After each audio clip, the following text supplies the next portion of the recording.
இந்த இமேஜில் இருக்கிற டேட்டா வந்துட்டு எப்படி எக்ஸல் ஃபைலாக வந்து கன்வெர்ட் பண்ணுறதுன்னு சொல்லி இந்த வீடியோவில் பார்ப்போம். ஸோ இப்போ பார்த்தீங்கன்னா நான் வந்துட்டு மைக்ரோசாஃப்டோடைய இமெயில் ஐடி வந்து லாகின் பண்ணிவிட்டு நான் எக்ஸல் வந்து ஓப்பன் பண்ணியிருக்கேன் ஆன்லைனில். இந்த மெத்தடு பார்த்தீங்கன்னா லேட்டஸ்ட் வெர்ஷன் எக்ஸலில் மட்டும்தான் ஒர்க் ஆகும்.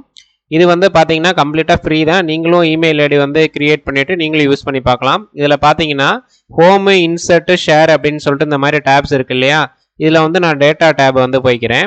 இந்த டேட்டா டேப்பில் வந்து பார்த்தீங்கன்னா இதில் வந்து ட்ராப் டவுனில் டேட்டா ஃப்ரம் பிக்சர் அப்படின்னு சொல்லிட்டு ஒரு ஆப்ஷன் இருக்கும். இந்த ஆப்ஷனை கிளிக் பண்ணிக்கோங்க.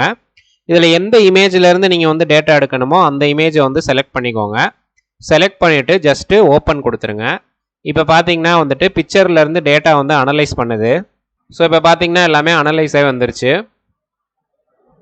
இதில் பார்த்தீங்கன்னா இந்த இடத்துல பார்த்தீங்களா சும்மா வந்து டிஃப்ரெண்ட்டான கலர் பண்ணியிருக்கு இந்த செல்லெல்லாம். என்ன ரீசன் அப்படின்னா இதை மட்டும் அதால் கரெக்டாக வந்து ஐடென்டிஃபை பண்ண முடியல. ஸோ இதை நான் வந்து மேனுவலாக கொடுத்துக்கிறேன். ஸோ இந்த மாதிரி பார்த்தீங்கன்னா நீங்கள் வந்துட்டு இமேஜிலேருந்து டேட்டாவை கன்வெர்ட் பண்ணும் பொழுது ஒரு சில செல்லு வந்து அதால் ஐடென்டிஃபை பண்ண முடியாது. ஸோ அந்த டைமில் நீங்கள் வந்துட்டு மேனுவலாக வந்து என்ட்ரி பண்ணுற மாதிரி இருக்கும். ஸோ இப்போ பார்த்தீங்கன்னா நான் வந்துட்டு இந்த ஒரு செல்லை வந்து செலக்ட் பண்ணிட்டு ஜஸ்ட் வந்து இன்சர்ட் டேட்டா கொடுத்துட்றேன்.